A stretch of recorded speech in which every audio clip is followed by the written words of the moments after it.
बच्चों, कैसे हैं आप बच्चों। इससे पहले की वीडियो में हमने प्रकाश का परावर्तन और परावर्तन के नियमों का अध्ययन किया था और इस वीडियो में हम बच्चों अध्ययन करने जा रहे हैं गोलीय दर्पण। गोलीय दर्पण क्या होता है? देखिए, परावर्तन की क्रिया किससे होती है? समतल दर्पण से। समतल दर्पण आप रोजमर्रा में अपने घर में देखते होंगे, जिसमें आप अपना चेहरा देखते हैं। वो दर्पण कौन सा होता है? समतल दर्पण। बिल्कुल प्लेन होता है ना, कोई उभरा हुआ होता है नहीं, प्लेन होता है। एक तरफ पॉलिश की हुई होती है, दूसरा हिस्सा उसका चमकदार होता है। ठीक है।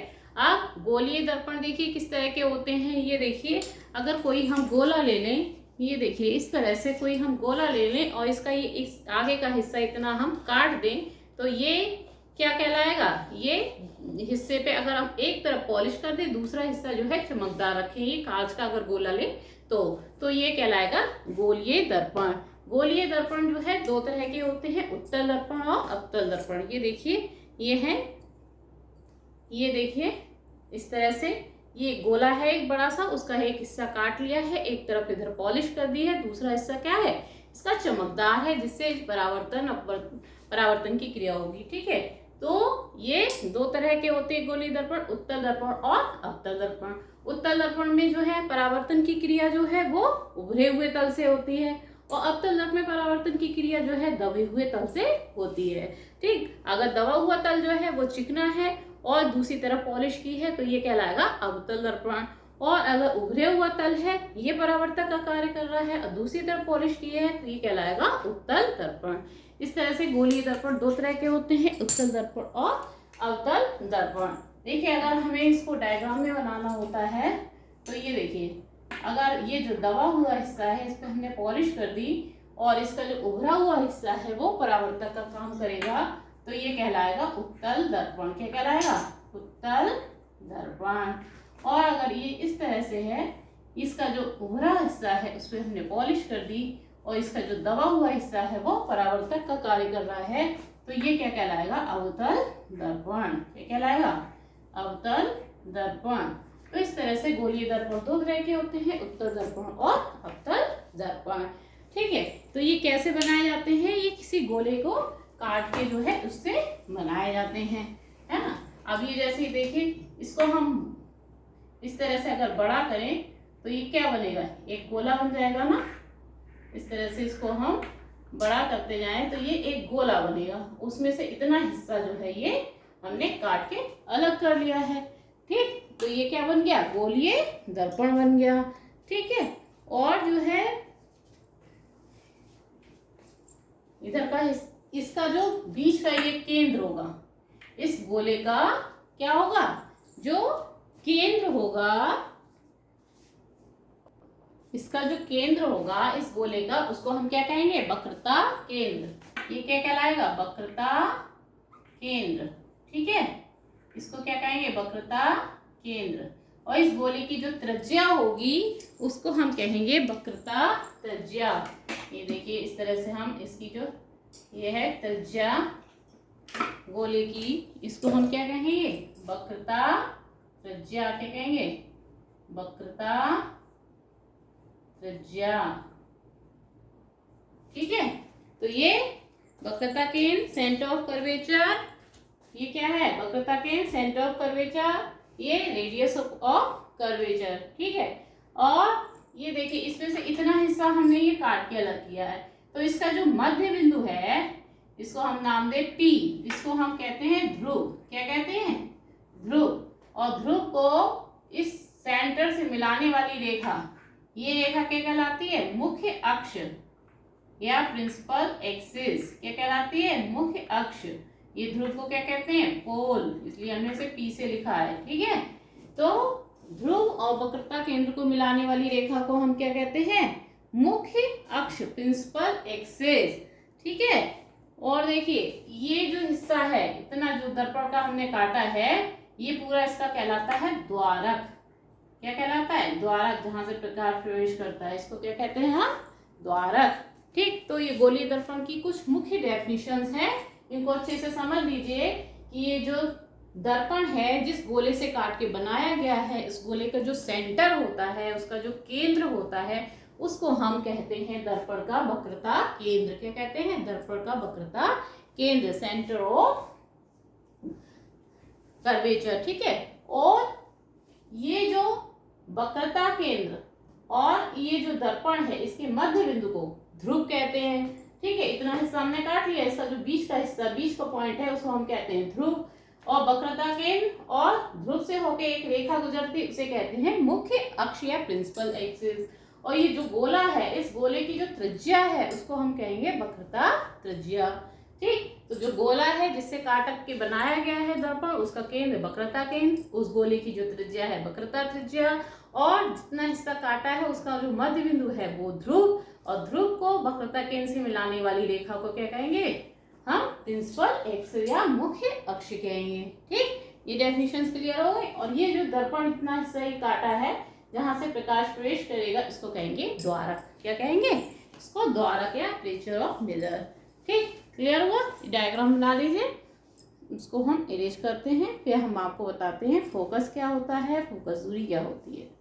ये देखिए, ये बच्चों हमने बना लिया क्या, अवतल दर्पण, क्या बना लिया, अवतल दर्पण। इसका जो उभरा हुआ तल है उस पर हमने पॉलिश कर दी है, इसका जो दबा हुआ तल है वो क्या कर रहा है, परावर्तक का काम। इसका मध्य बिंदु हमने ले लिया ध्रुव P, ठीक। P से होते हुए एक हमने खींची प्रिंसिपल एक्सिस, क्या खींची, प्रिंसिपल एक्सिस यानी कि मुख्य अक्ष, क्या खींची, मुख्य अक्ष, ठीक। अब देखिए इस पे इसके समांतर हम रेखाएं लें, मुख्य अक्ष के समांतर रेखाएं अगर हम लेंगे इस तरह से, एक रेखा हमने ये ली, तो जब ये दर्पण से टकराएगी तो ये इससे टकराकर ऐसे किसी बिंदु से होते हुए इस तरह से निकल जाएगी, ठीक। दूसरी हमने ली पैरेलल, ये ली, ये भी इससे टकराई दर्पण से, क्या हुआ, दर्पण से ये भी टकराई और ये भी उसी पॉइंट से होके निकलेगी जिससे ये वाली निकली। जितनी भी समांतर रेखाएं आएंगी मुख्य अक्ष के, वो ये एक बिंदु से होके निकल जाएंगी इस तरह से। ये समांतर आई तो ये भी इसी बिंदु से होके निकलेगी, ठीक है। ये आ रही है और ये इस तरह से ये जो है इस पॉइंट से होके निकल रही है। और ले लें, एक और ले ली, ये एक और ले ली, समांतर रेखा आई और कहाँ से निकली, इसी पॉइंट से होते हुए ये निकल जाती है। इस दर्पण की विशेषता है, ठीक। ये तो ये जिस बिंदु पे जो है आके इकट्ठी हुई समांतर रेखाएं वो इसका कहलाएगा फोकस। इस दर्पण ने सारी समांतर रेखाओं को एक पॉइंट पे फोकस कर दिया है, एक बिंदु पे फोकस कर दिया है, एक बिंदु पे मिला दिया, वहीं से होके पास हो रही है, तो वो इसका कहलाएगा फोकस। तो इसको हम एक नाम देते हैं अभिसारी लेंस भी। ये जितनी भी समांतर रेखाएं आती हैं उनको एक पॉइंट पे फोकस कर देता है, अपसरित कर देता है, इसलिए इसको अभिसारी लेंस भी कहते हैं, ठीक है। तो इसका फोकस कहाँ पे मिलेगा, जहाँ पे ये सब रेखाएं जो है वो कट करती हैं, ठीक। तो ये इसका फोकस हुआ। ऐसे ही जो दूसरा हम लेते हैं कौन सा, उत्तल दर्पण। उत्तल दर्पण में क्या होता है, ये जो दबा हुआ तल है इस पे पॉलिश करी जाती है, जो उभरा तल है वो परावर्तक का कार्य करता है। तो इस पे हमने बीच का पॉइंट ले लिया ध्रुव, इससे होते ही बना दी क्या, प्रिंसिपल एक्सिस, ये बन गई। अब इस पे जो समांतर रेखाएं आएंगी, ये देखिए पॉलिश है इसलिए आगे नहीं निकल सकती हैं, प्रकाश की रेखाएं यहीं से वापस हो जाती हैं, ठीक है। अब इसके समांतर ये अगर आई इस तरह से रेखा, तो ये क्या होगी, ये इधर इसमें आई तो ये तो ऐसी हो गई, लेकिन इस पे जो आएगी समांतर रेखा वो इस तरह से निकल जाएगी, फैला देगा। ये क्या कर देगा, किरणों को फैला देगा, इस तरह से फैलती हुई निकल गई। इधर से आई रेखा, अब इस प्रिंसिपल एक्सिस को हम इधर भी थोड़ा सा बढ़ा लें, तो इधर हम क्या करेंगे, डॉट डॉट करके दिखाएंगे, क्योंकि ये एक्चुअल लाइन नहीं है, ये इमेजिनरी है, हमने कल्पना कर ली है इस लाइन की, ठीक। और इस लाइन रेखा को हम पीछे बढ़ाएंगे तो ये हमें लगेगा कि इस पॉइंट से होके आ रही है, ये ठीक, यहां से होके ये वापस लौट रही है, ऐसा हमें लगेगा। ऐसे जो दूसरी समांतर रेखा लेंगे वो भी ऐसे ही निकलेगी, वो इधर को फैल जाएगी और पीछे बढ़ाने पे वो भी उसी पॉइंट पे मिलेगी। ये आई, ये फैल गई। तो इसने क्या किया, प्रकाश की किरणों को फैला दिया, अपसारी कर दिया, अपसरित कर दिया, इसलिए इसको अपसारी लेंस भी कहते हैं, दर्पण कहते हैं। ये है कौन सा, उत्तल दर्पण। तो जिस पॉइंट से ये लग रहा है फैल रही है रेखाएं, ये वाला, ये कहलाएगा इस दर्पण का फोकस। जिस पॉइंट से होके ये रेखाएं जो हैं वो फैल गई, वो क्या कहलाएगा, इसका फोकस। ठीक है, तो ये फोकस समझ में आया। और ध्रुव से फोकस तक की दूरी, ध्रुव कहाँ है, ये, फोकस कहाँ है, ये, तो ध्रुव से फोकस तक की दूरी को कहेंगे फोकस दूरी। ये दूरी क्या कहलाएगी, ये वाली फोकस दूरी। ऐसे इसमें ये दूरी क्या कहलाएगी, पीएफ, फोकस दूरी। ठीक, अगर फोकस से होते हुए हम कोई ऐसा प्लेन एज्यूम कर लें तो ये क्या कहलाएगा, फोकल प्लेन या फोकल तल कहलाएगा। ठीक, तो ये मेन डेफिनेशंस हैं, उनको आप अच्छे से तैयार कर लीजिए।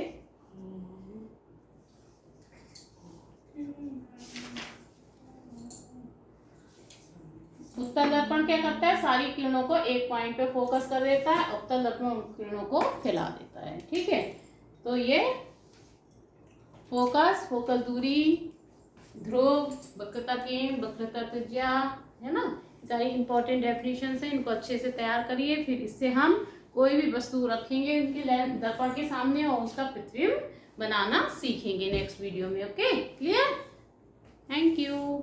और जो है इस चैनल को सब्सक्राइब कर लीजिएगा, नए हों तो जो है अपने फ्रेंड्स को भी बताइएगा। ठीक, थैंक यू।